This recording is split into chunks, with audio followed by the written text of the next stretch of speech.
O Evangelho segundo o Espiritismo. Capítulo 16. Não se pode servir a Deus e a Mamon. Salvação dos ricos. 1. Ninguém pode servir a dois senhores, porque ou odiará a um e amará a outro, ou se prenderá a um e desprezará o outro. Não podeis servir simultaneamente a Deus e a Mamon. São Lucas 16:13. 2. Então aproximou-se dele um mancebo e disse: Bom mestre, que bem devo fazer para adquirir a vida eterna? Respondeu Jesus: Por que me chamas bom? Bom só Deus o é. Se queres entrar na vida, guarda os mandamentos. Que mandamentos? Retrucou o mancebo. Disse Jesus: Não matarás. Não cometerás adultério. Não furtarás. Não darás testemunho falso. Honra a teu pai e a tua mãe, e ama a teu próximo como a ti mesmo. O moço lhe replicou: Tenho guardado todos esses mandamentos desde que cheguei à mocidade. Que é o que ainda me falta? Disse Jesus: Se queres ser perfeito, vai, vende tudo o que tens, dá-o aos pobres e terás um tesouro no céu. Depois vem e segue-me. Ouvindo essas palavras, o moço se foi todo tristonho, porque possuía grandes haveres. Jesus disse então a seus discípulos: Digo-vos em verdade que bem difícil é que um rico entre no reino dos céus.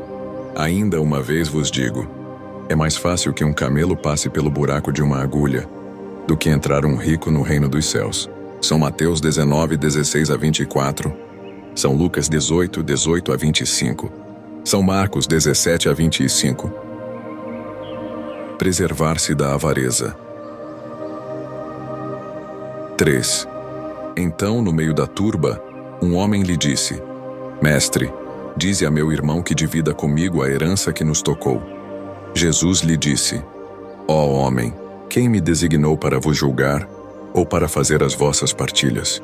E acrescentou: Tende o cuidado de preservar-vos de toda a avareza, porquanto, seja qual for a abundância em que o homem se encontre, sua vida não depende dos bens que ele possua. Disse-lhes a seguir esta parábola: Havia um rico homem cujas terras tinham produzido extraordinariamente, e que se entretinha a pensar consigo mesmo assim: Que hei de fazer? Pois já não tenho lugar onde possa encerrar tudo o que vou colher? Aqui está, disse, o que farei. Demolirei os meus celeiros e construirei outros maiores, onde porei toda a minha colheita e todos os meus bens. E direi à minha alma: Minha alma, tens de reserva muitos bens para longos anos. Repousa, come, bebe, goza. Mas Deus ao mesmo tempo disse ao homem: Que insensato és! Esta noite mesmo tomar-te-ão a alma. Para que servirá o que acumulaste? É o que acontece àquele que acumula tesouros para si próprio e que não é rico diante de Deus. São Lucas 12:13-21. Jesus em casa de Zaqueu. 4. Tendo Jesus entrado em Jericó, passava pela cidade, e havia ali um homem chamado Zaqueu, chefe dos publicanos e muito rico, o qual, desejoso de ver a Jesus para conhecê-lo, não o conseguia devido à multidão, por ser ele de estatura muito baixa. Por isso, correu à frente da turba e subiu a um sicômoro para o ver, porquanto ele tinha de passar por ali. Chegando a esse lugar, Jesus dirigiu para o alto o olhar, e, vendo-o, disse-lhe: Zaqueu, dá-te pressa em descer, porquanto preciso que me hospedes hoje em tua casa. Zaqueu desceu imediatamente e o recebeu jubiloso. Vendo isso, todos murmuravam a dizer: Ele foi hospedar-se em casa de um homem de má vida. Veja-se, introdução, artigo Publicanos. Entretanto, Zaqueu, pondo-se diante do Senhor, lhe disse: Senhor, dou a metade dos meus bens aos pobres e, se causei dano a alguém, seja no que for, indenizo-o com 4 tantos. Ao que Jesus lhe disse: Esta casa recebeu hoje a salvação, porque também este é filho de Abraão, visto que o Filho do Homem veio para procurar e salvar o que estava perdido. São Lucas 19:1-10. Parábola do mau rico. 5. Havia um homem rico, que vestia púrpura e linho, e se tratava magnificamente todos os dias. Havia também um pobre, chamado Lázaro, deitado à sua porta, todo coberto de úlceras, que muito estimaria poder mitigar a fome com as migalhas que caíam da mesa do rico, mas ninguém lhe as dava e os cães lhe vinham lamber as chagas. Ora, Aconteceu que esse pobre morreu e foi levado pelos anjos para o seio de Abraão. O rico também morreu e teve por sepulcro o inferno. Quando se achava nos tormentos, levantou os olhos e viu de longe Abraão e Lázaro em seu seio e, exclamando, disse estas palavras: Pai Abraão, tem piedade de mim e manda-me Lázaro, a fim de que molhe a ponta do dedo na água para me refrescar a língua, pois sofro horrível tormento nestas chamas. Mas Abraão lhe respondeu: Meu filho, lembra-te de que recebeste em vida teus bens e de que Lázaro só teve males. Por isso ele agora está na consolação e tu nos tormentos. Ao demais, existe para sempre um grande abismo entre nós e vós, de sorte que os que queiram passar daqui para aí não o podem. Como também ninguém pode passar do lugar onde estás para aqui, disse o rico. Eu então te suplico, pai Abraão, que o mandes à casa de meu pai, onde tenho 5 irmãos, a dar-lhes testemunho destas coisas, a fim de que não venham também eles para este lugar de tormento. Abraão lhe retrucou: Eles têm Moisés e os profetas, que os escutem. Não, meu pai Abraão, disse o rico, se algum dos mortos for ter com eles, farão penitência. Respondeu-lhe Abraão: Se eles não ouvem a Moisés, nem aos profetas também não acreditarão, ainda mesmo que algum dos mortos ressuscite. São Lucas 16, 19 a 31. Parábola dos talentos. 6. O Senhor age como um homem que, tendo de fazer longa viagem fora do seu país, chamou seus servidores e lhes entregou seus bens. Depois de dar 5 talentos a um, 2 a outro e 1 a outro, a cada um segundo a sua capacidade, partiu imediatamente. Então o que recebeu 5 talentos foi-se, negociou com aquele dinheiro e ganhou 5 outros. O que recebera 2 ganhou, do mesmo modo, outros tantos. Mas o que apenas recebera cavou um buraco na terra, e aí escondeu o dinheiro de seu amo. Passado longo tempo, o amo daqueles servidores voltou e os chamou a contas. Veio o que recebera 5 talentos, e lhe apresentou outros 5, dizendo: Senhor, entregaste-me 5 talentos. Aqui estão, além desses, mais 5 que ganhei. Respondeu-lhe o amo: Servidor bom e fiel. Pois que foste fiel em pouca coisa, confiar-te-ei muitas outras. Compartilha da alegria do teu senhor. O que recebera 2 talentos apresentou-se a seu turno e lhe disse: Senhor, entregaste-me 2 talentos. Aqui estão, além desses, 2 outros que ganhei. O amo lhe respondeu: Bom e fiel servidor, pois que foste fiel em pouca coisa, confiar-te-ei muitas outras. Compartilha da alegria do teu senhor. Veio em seguida o que recebeu apenas 1 talento e disse: Senhor, sei que és homem severo, que ceifas onde não semeaste e colhes de onde nada puseste. Por isso, como te temia, escondi o teu talento na terra. Aqui o tens, restitua o que te pertence. O homem, porém, lhe respondeu: Servidor mau e preguiçoso, se sabias que ceifo onde não semeei e que colho onde nada pus, devias pôr o meu dinheiro nas mãos dos banqueiros, a fim de que, regressando, eu retirasse com juros o que me pertence. Tirem-lhe, pois, o talento que está com ele e deem-no ao que tem 10 talentos. Porquanto, dar-se-á a todos os que já têm, e esses ficarão cumulados de bens. Quanto àquele que nada tem, tirar-se-lhe-á mesmo o que pareça ter, e seja esse, servidor inútil lançado nas trevas exteriores, onde haverá prantos e ranger de dentes. São Mateus 25, 14 a 30. Desigualdade das riquezas. 8. A desigualdade das riquezas é um dos problemas que inutilmente se procurará resolver, desde que se considere apenas a vida atual. A primeira questão que se apresenta é esta: por que não são igualmente ricos todos os homens? Não o são por uma razão muito simples: por não serem igualmente inteligentes, ativos e laboriosos para adquirir, nem sóbrios e previdentes para conservar. É, aliás, ponto matematicamente demonstrado que a riqueza, repartida com igualdade, a cada um daria uma parcela mínima e insuficiente, que, supondo efetuada essa repartição, o equilíbrio em pouco tempo estaria desfeito, pela diversidade dos caracteres e das aptidões, que, supondo-a possível e durável, tendo cada um somente com que viver, o resultado seria o aniquilamento de todos os grandes trabalhos que concorrem para o progresso e para o bem-estar da humanidade, que admitido desse ela a cada um o necessário, já não haveria o aguilhão que impele os homens às grandes descobertas e aos empreendimentos úteis. Se Deus a concentra em certos pontos, é para que daí se expanda em quantidade suficiente. De acordo com as necessidades, admitido isso, pergunta-se por que Deus a concede a pessoas incapazes de fazê-la frutificar para o bem de todos. Ainda aí está uma prova da sabedoria e da bondade de Deus. Dando-lhe o livre-arbítrio, quis ele que o homem chegasse, por experiência própria, a distinguir o bem do mal, e que a prática do primeiro resultasse de seus esforços e da sua vontade. Não deve o homem ser conduzido fatalmente ao bem, nem ao mal, sem o que não mais fora senão instrumento passivo e irresponsável como os animais. A riqueza é um meio de o experimentar moralmente, mas como ao mesmo tempo é poderoso meio de ação para o progresso, não quer Deus que ela permaneça longo tempo improdutiva, pelo que incessantemente a desloca. Cada um tem de possuí-la, para se exercitar em utilizá-la, e demonstrar que uso sabe fazer dela. Sendo, no entanto, materialmente impossível que todos a possuam ao mesmo tempo, e acontecendo além disso que, se todos a possuíssem, ninguém trabalharia, com o que o melhoramento do planeta ficaria comprometido, cada um a possui por sua vez.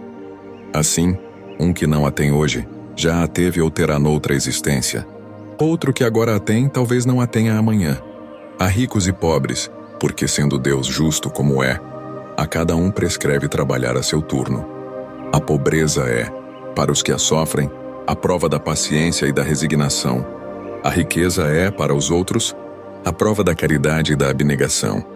Deploram-se, com razão, o péssimo uso que alguns fazem das suas riquezas, as ignóbeis paixões que a cobiça provoca, e pergunta-se: Deus será justo dando-as a tais criaturas? É exato que, se o homem só tivesse uma única existência, nada justificaria semelhante repartição dos bens da terra. Se, entretanto, não tivermos em vista apenas a vida atual e, ao contrário, considerarmos o conjunto das existências, veremos que tudo se equilibra com justiça. Carece, pois o pobre de motivo assim para acusar a providência, como para invejar os ricos, e estes para se glorificarem do que possuem. Se abusam, não será com decretos ou leis suntuárias que se remediará o mal. As leis podem, de momento, mudar o exterior, mas não logram mudar o coração. Daí vem serem elas de duração efêmera, e quase sempre seguidas de uma reação mais desenfreada. A origem do mal reside no egoísmo e no orgulho. Os abusos de toda espécie cessarão quando os homens se regerem pela lei da caridade. A verdadeira propriedade. 9. O homem só possui em plena propriedade aquilo que lhe é dado levar deste mundo. Do que encontra ao chegar e deixa ao partir, goza ele enquanto aqui permanece. Forçado, porém, que a abandonar tudo isso, não tem das suas riquezas a posse real, mas simplesmente o usufruto, que é então o que ele possui. Nada do que é de uso do corpo. Tudo o que é de uso da alma, a inteligência, os conhecimentos, as qualidades morais. Isso é o que ele traz e leva consigo. O que ninguém lhe pode arrebatar. O que lhe será de muito mais utilidade no outro mundo do que neste. Depende dele ser mais rico ao partir do que ao chegar, visto como, do que tiver adquirido em bem, resultará a sua posição futura. Quando alguém vai a um país distante, constitui a sua bagagem de objetos utilizáveis nesse país. Não se preocupa com os que ali lhe seriam inúteis. Procedei do mesmo modo com relação à vida futura. Aprovisionai-vos de tudo o de que lá vos possais servir. Ao viajante que chega a um albergue, bom alojamento é dado, se o pode pagar.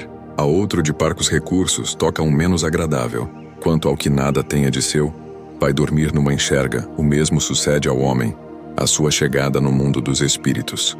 Depende dos seus haveres o lugar para onde vá. Não será, todavia, com o seu ouro que ele o pagará. Ninguém lhe perguntará: quanto tinhas na terra? Que posição ocupavas? Eras príncipe ou operário? Perguntar-lhe-ão: que trazes contigo? Não se lhe avaliarão os bens nem os títulos, mas a soma das virtudes que possua. Ora, sob esse aspecto, pode o operário ser mais rico do que o príncipe. Em vão alegará que antes de partir da terra, pagou a peso de ouro a sua entrada no outro mundo. Responder-lhe-ão: Os lugares aqui não se compram, conquistam-se por meio da prática do bem. Com a moeda terrestre, has podido comprar campos, casas, palácios. Aqui, tudo se paga com as qualidades da alma. És rico dessas qualidades? Sê bem-vindo e vai para um dos lugares da primeira categoria, onde te esperam todas as venturas. És pobre delas? Vai para um dos da última, onde serás tratado de acordo com os teus haveres. Pascal. Genebra, ano de 1860. 10. Os bens da terra pertencem a Deus, que os distribui a seu grado, não sendo o homem senão o usufrutuário, o administrador mais ou menos íntegro e inteligente desses bens. Tanto eles não constituem propriedade individual do homem, que Deus frequentemente anula todas as previsões, e a riqueza foge àquele que se julga com os melhores títulos para possuí-la. Direis, porventura, que isso se compreende no tocante aos bens hereditários, porém, não relativamente aos que são adquiridos pelo trabalho. Sem dúvida alguma, se há riquezas legítimas, são estas últimas, quando honestamente conseguidas, porquanto uma propriedade só é legitimamente adquirida, quando da sua aquisição não resulta dano para ninguém. Contas serão pedidas até mesmo de um único ceitil mal ganho, isto é, com prejuízo de outrem. Mas do fato de um homem dever a si próprio a riqueza que possua, seguir-se-á que, ao morrer, alguma vantagem lhe advenha desse fato. Não são a miúde inúteis as precauções que ele toma para transmiti-la a seus descendentes? De certo, porquanto, se Deus não quiser que ela lhes vá ter as mãos, nada prevalecerá contra a sua vontade. Poderá o homem usar e abusar de seus haveres durante a vida, sem ter de prestar contas? Não. Permitindo-lhe que a adquirisse, é possível haja Deus tido em vista recompensar-lhe, no curso da existência atual, os esforços, a coragem, a perseverança. Se, porém, ele somente os utilizou na satisfação dos seus sentidos ou do seu orgulho, se tais haveres se lhe tornaram causa de falência, melhor fora não os ter possuído, visto que perde de um lado o que ganhou do outro, anulando o mérito de seu trabalho. Quando deixar a terra, Deus lhe dirá que já recebeu a sua recompensa. M. Espírito Protetor. Bruxelas, ano de 1861. Instruções dos Espíritos. Emprego da riqueza. 11. Não podeis servir a Deus e a Mamon. Guardai bem isso em lembrança vós, a quem o amor do ouro domina. Vós que venderíeis a alma para possuir tesouros, porque eles permitem vos eleveis acima dos outros homens e vos proporcionam os gozos das paixões que vos escravizam. Não podeis servir a Deus e a Mamon. Se, pois, sentis vossa alma dominada pelas cobiças da carne, dai-vos pressa em alijar o jugo que vos oprime, porquanto Deus, justo e severo, vos dirá: que fizeste, ecônomo infiel, dos bens que te confiei? Esse poderoso móvel de boas obras exclusivamente o empregaste na tua satisfação pessoal. Qual então o melhor emprego que se pode dar à riqueza? Procurai nestas palavras: amai-vos uns aos outros, a solução do problema. Elas guardam o segredo do bom emprego das riquezas. Aquele que se acha animado do amor do próximo, tem aí toda traçada a sua linha de proceder. Na caridade está para as riquezas o emprego que mais apraz a Deus. Não nos referimos, é claro, a essa caridade fria e egoísta, que consiste em a criatura espalhar ao seu derredor o supérfluo de uma existência dourada. Referimo-nos à caridade plena de amor que procura a desgraça e a ergue sem a humilhar. Rico, dado o que te sobra, faze mais. Dá um pouco do que te é necessário, porquanto o de que necessitas ainda é supérfluo. Mas dá com sabedoria. Não repilas o que se queixa com receio de que te engane. Vai às origens do mal. Alivia primeiro. Em seguida informa-te. E vê se o trabalho, os conselhos, mesmo a afeição, não serão mais eficazes do que a tua esmola. Difunde em torno de ti, como os socorros materiais, o amor de Deus, o amor do trabalho, o amor do próximo. Coloca tuas riquezas sobre uma base que nunca lhes faltará e que te trará grandes lucros, a das boas obras. A riqueza da inteligência deves utilizá-la como a do ouro. Derrama em torno de ti os tesouros da instrução. Derrama sobre teus irmãos os tesouros do teu amor e eles frutificarão. Chéveros, Bordeaux, ano de 1861. 12. Quando considero a brevidade da vida, dolorosamente me impressiona a incessante preocupação de que é para vós objeto o bem-estar material, ao passo que tão pouca importância dais ao vosso aperfeiçoamento moral, a que pouco ou nenhum tempo consagrais e que, no entanto, é o que importa para a eternidade. Dir-se-ia, diante da atividade que desenvolveis, tratar-se de uma questão do mais alto interesse para a humanidade, quando não se trata, na maioria dos casos, senão de vos pordes em condições de satisfazer a necessidades exageradas, a vaidade ou de vos entregardes a excessos, que de penas, de amofinações, de tormentos cada um se impõe, que de noites de insônia, para aumentar haveres muitas vezes mais que suficientes, por cúmulo de cegueira, frequentemente se encontram pessoas escravizadas a penosos trabalhos pelo amor imoderado da riqueza e dos gozos que ela proporciona, a se vangloriarem de viver uma existência dita de sacrifício e de mérito, como se trabalhassem para os outros e não para si mesmas. Insensatos! Credes então realmente que vos serão levados em conta os cuidados e os esforços que despendeis movidos pelo egoísmo, pela cupidez ou pelo orgulho, enquanto negligenciais do vosso futuro, bem como dos deveres que a solidariedade fraterna impõe a todos os que gozam das vantagens da vida social? Unicamente no vosso corpo haveis pensado. Seu bem-estar, seus prazeres foram o objeto exclusivo da vossa solicitude egoística. Por ele que morre, desprezastes o vosso espírito que viverá sempre. Por isso mesmo, esse Senhor tão amimado e acariciado se tornou o vosso tirano. Ele manda sobre o vosso espírito, que se lhe constituiu escravo. Seria essa a finalidade da existência que Deus vos outorgou? Um espírito protetor. Cracóvia, ano de 1861, 13. Sendo o homem o depositário, o administrador dos bens que Deus lhe pôs nas mãos, contas severas lhe serão pedidas do emprego que lhes haja ele dado, em virtude do seu livre-arbítrio. O mau uso consiste em os aplicar exclusivamente na sua satisfação pessoal. Bom é o uso, ao contrário, todas as vezes que deles resulta um bem qualquer para outrem. O merecimento de cada um está na proporção do sacrifício que se impõe a si mesmo. A beneficência é apenas um modo de empregar-se à riqueza. Ela dá alívio à miséria presente, aplaca a fome, preserva do frio e proporciona abrigo ao que não o tem. Dever, porém, igualmente imperioso e meritório é o de prevenir a miséria. Tal, sobretudo, a missão das grandes fortunas, missão a ser cumprida mediante os trabalhos de todo gênero que com elas se podem executar. Nem, pelo fato de tirarem desses trabalhos legítimo proveito os que assim as empregam, deixaria de existir o bem resultante delas, porquanto o trabalho desenvolve a inteligência e exalça a dignidade do homem, facultando-lhe dizer altivo que ganha o pão que come, enquanto a esmola humilha e degrada. A riqueza concentrada em uma mão deve ser qual fonte de água viva que espalha a fecundidade e o bem-estar ao seu derredor. Ó vós, ricos que a empregardes segundo as vistas do Senhor, o vosso coração será o primeiro a dessedentar-se nessa fonte benfazeja. Já nesta existência fruireis os inefáveis gozos da alma, em vez dos gozos materiais do egoísta, que produzem no coração o vazio. Vossos nomes serão benditos na terra e, quando a deixardes, o soberano Senhor vos dirá, como na parábola dos talentos: bom e fiel servo, entra na alegria do teu Senhor. Nessa parábola, o servidor que enterrou o dinheiro que lhe fora confiado é a representação dos avarentos, em cujas mãos se conserva improdutiva a riqueza. Se, entretanto, Jesus fala principalmente das esmolas, é que naquele tempo e no país em que ele vivia não se conheciam os trabalhos que as artes e a indústria criaram, depois e nas quais as riquezas podem ser aplicadas utilmente para o bem geral.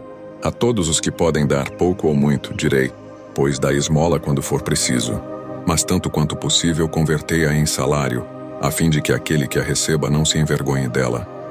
Fenelon, Argel, ano de 1860. 260. Instruções dos Espíritos. Desprendimento dos bens terrenos. 14. Venho, meus irmãos, meus amigos, trazer-vos o meu óbolo, a fim de vos ajudar a avançar, desassombradamente pela senda do aperfeiçoamento em que entrastes. Nós nos devemos uns aos outros. Somente pela união sincera e fraternal entre os espíritos e os encarnados será possível a regeneração.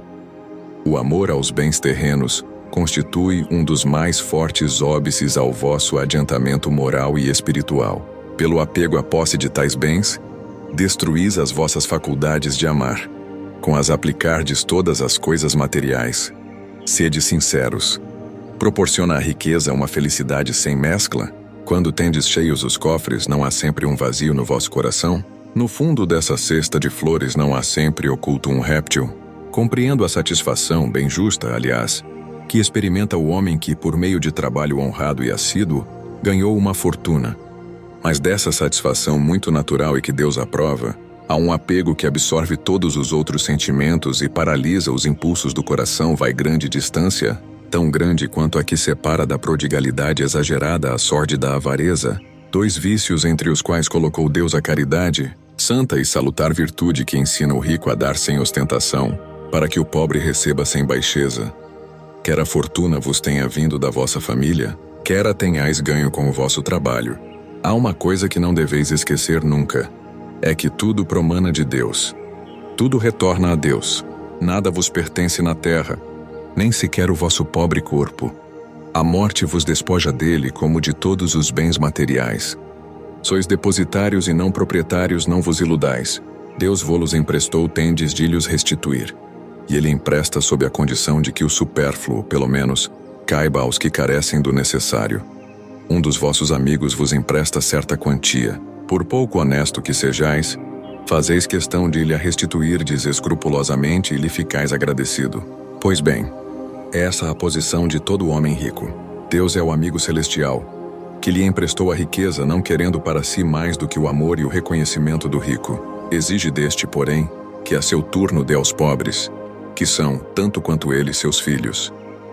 Ardente e desvairada cobiça, despertam nos vossos corações os bens que Deus vos confiou. Já pensastes, quando vos deixais apegar imoderadamente a uma riqueza perecível e passageira como vós mesmos, que um dia tereis de prestar contas ao Senhor daquilo que vos veio dele? Ouvidais que, pela riqueza, vos revestistes do caráter sagrado de ministros da caridade na terra, para serdes da aludida riqueza dispensadores inteligentes? Portanto, quando somente em vosso proveito usais do que se vos confiou, que sois senão depositários infiéis? Que resulta desse esquecimento voluntário dos vossos deveres? A morte é inflexível e inexorável.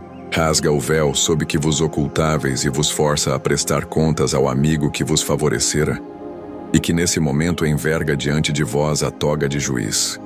Em vão procurais na terra iludir-vos, colorindo com o nome de virtude o que as mais das vezes não passa de egoísmo. Em vão chamais economia e previdência ao que apenas é cupidez e avareza, ou generosidade ao que não é senão prodigalidade em proveito vosso.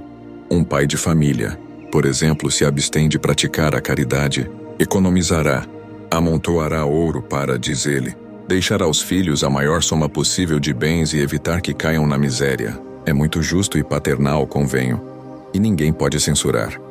Mas será sempre esse o único móvel a que ele obedece? Não será muitas vezes um compromisso com a sua consciência, para justificar aos seus próprios olhos e aos olhos do mundo seu apego pessoal aos bens terrenais? Admitamos, no entanto, seja o amor paternal o único móvel que o guie. Será isso motivo para que esqueça seus irmãos perante Deus? Quando já ele tem o supérfluo, deixará na miséria os filhos por lhes ficar um pouco menos desse supérfluo? Não será antes dar-lhes uma lição de egoísmo e endurecer-lhes os corações? Não será estiolar neles o amor ao próximo? Pais e mães, laborais em grande erro, se credes que desse modo granjeais maior afeição dos vossos filhos. Ensinando-lhes a ser egoístas para com os outros, ensinais-lhes a sê-lo para com vós mesmos. Há um homem que muito haja trabalhado e que com o suor de seu rosto acumulou bens. É comum ouvires dizer que, quando o dinheiro é ganho, melhor se lhe conhece o valor. Nada mais exato. Pois bem, pratique a caridade dentro das suas possibilidades. Esse homem que declara conhecer todo o valor do dinheiro, e maior será o seu merecimento do que o daquele que, nascido na abundância, ignora as rudes fadigas do trabalho. Mas, também se esse homem que se recorda dos seus penares, dos seus esforços, for egoísta e impiedoso para com os pobres, bem mais culpado se tornará do que o outro, pois, quanto melhor cada um conhece por si mesmo as dores ocultas da miséria, tanto mais propenso deve sentir-se em aliviá-las nos outros. Infelizmente, sempre há no homem que possui bens de fortuna um sentimento tão forte quanto o apego aos mesmos bens. É o orgulho. Não raro, vê-se o arrivista atordoar, com a narrativa de seus trabalhos e de suas habilidades, o desgraçado que lhe pede assistência em vez de acudi-lo e acabar dizendo: faça o que eu fiz. Segundo o seu modo de ver, a bondade de Deus não entra por coisa alguma na obtenção da riqueza que conseguiu acumular. Pertence-lhe a ele exclusivamente o mérito de a possuir. O orgulho lhe põe sobre os olhos uma venda e lhe tapa os ouvidos. Apesar de toda a sua inteligência e de toda a sua aptidão, não compreende que, com uma só palavra, Deus o pode lançar por terra. Esbanjar a riqueza não é demonstrar desprendimento dos bens terrenos. É descaso e indiferença. Depositário desses bens, não tem o homem o direito de os dilapidar, como não tem o de os confiscar em seu proveito. Prodigalidade não é generosidade, é frequentemente uma modalidade do egoísmo. Um que despenda a mancheias o ouro de que disponha para satisfazer a uma fantasia, talvez não dê um centavo para prestar um serviço. O desapego aos bens terrenos consiste em apreciá-los no seu justo valor, em saber servir-se deles em benefício dos outros, e não apenas em benefício próprio, em não sacrificar por eles os interesses da vida futura, em perdê-los sem murmurar, caso apraza a Deus retirá-los. Se, por efeito de imprevistos reveses, vos tornardes qual Jobe dizei como ele: Senhor, tu nos havias dado e nos tiraste. Faça-se a tua vontade. Eis aí o verdadeiro desprendimento. Sede, antes de tudo, submissos. Confiai naquele que, tendo-vos dado e tirado, pode novamente restituir-vos o que vos tirou. Resisti animosos ao abatimento, ao desespero, que vos paralisam as forças. Quando Deus vos desferir um golpe, não esqueçais nunca que, ao lado da mais rude prova, coloca sempre uma consolação. Ponderai sobretudo que há bens infinitamente mais preciosos do que os da terra, e essa ideia vos ajudará a desprender-vos destes últimos. Pouco apreço que se ligue a uma coisa faz que menos sensível seja a sua perda. O homem que se aferra aos bens terrenos é como a criança que somente vê o momento que passa. O que dele se desprende é como o adulto que vê as coisas mais importantes, por compreender estas proféticas palavras do Salvador: o meu reino não é deste mundo. A ninguém ordena o Senhor que se despoje do que possua, condenando-se a uma voluntária mendicidade, porquanto o que tal fizesse tornar-se-ia em carga para a sociedade. Proceder assim fora compreender mal o desprendimento dos bens terrenos, fora egoísmo de outro gênero, porque seria o indivíduo eximir-se da responsabilidade que a riqueza faz pesar sobre aquele que a possui. Deus a concede a quem bem lhe parece, a fim de que a administre em proveito de todos. O rico tem, pois, uma missão, que ele pode embelezar e tornar proveitosa a si mesmo. Rejeitar a riqueza, quando Deus a outorga, é renunciar aos benefícios do bem que se pode fazer, gerindo-a com critério. Sabendo prescindir dela quando não a tem, sabendo empregá-la utilmente quando a possui, sabendo sacrificá-la quando necessário, procede a criatura de acordo com os desígnios do Senhor. Diga, pois, aquele a cujas mãos venha o que no mundo se chama uma boa fortuna: meu Deus, tu me destinaste um novo encargo. Dá-me a força de desempenhá-lo segundo a tua santa vontade. Aí tendes, meus amigos, o que eu vos queria ensinar acerca do desprendimento dos bens terrenos. Resumirei o que expus, dizendo: sabei contentar-vos com pouco. Se sois pobres, não invejeis os ricos, porquanto a riqueza não é necessária à felicidade. Se sois ricos, não esqueçais que os bens de que dispondes apenas vos estão confiados, e que tendes de justificar o emprego que lhes derdes, como se prestasseis contas de uma tutela. Não sejais depositário infiel, utilizando-os unicamente em satisfação do vosso orgulho e da vossa sensualidade. Não vos julgueis com o direito de dispor em vosso exclusivo proveito daquilo que recebestes, não por doação, mas simplesmente como empréstimo. Se não sabeis restituir, não tendes o direito de pedir. E lembrai-vos de que aquele que dá aos pobres salda a dívida que contraiu com Deus. Lacordaire, Constantina, ano de 1863. Ano de 1863. Transmissão da riqueza. 15. O princípio segundo o qual ele é apenas depositário da fortuna de que Deus lhe permite gozar durante a vida, tira ao homem o direito de transmiti-la aos seus descendentes. O homem pode perfeitamente transmitir, por sua morte, aquilo de que gozou durante a vida, porque o efeito desse direito está subordinado sempre à vontade de Deus, que pode, quando quiser, impedir que aqueles descendentes gozem do que lhes foi transmitido. Não é outra a razão por que desmoronam fortunas que parecem solidamente constituídas, pois impotente a vontade do homem para conservar nas mãos da sua descendência a fortuna que possua. Isso, entretanto, não o priva do direito de transmitir o empréstimo que recebeu de Deus, uma vez que Deus pode retirá-lo, quando o julgue oportuno. São Luís, Paris, ano de 1860.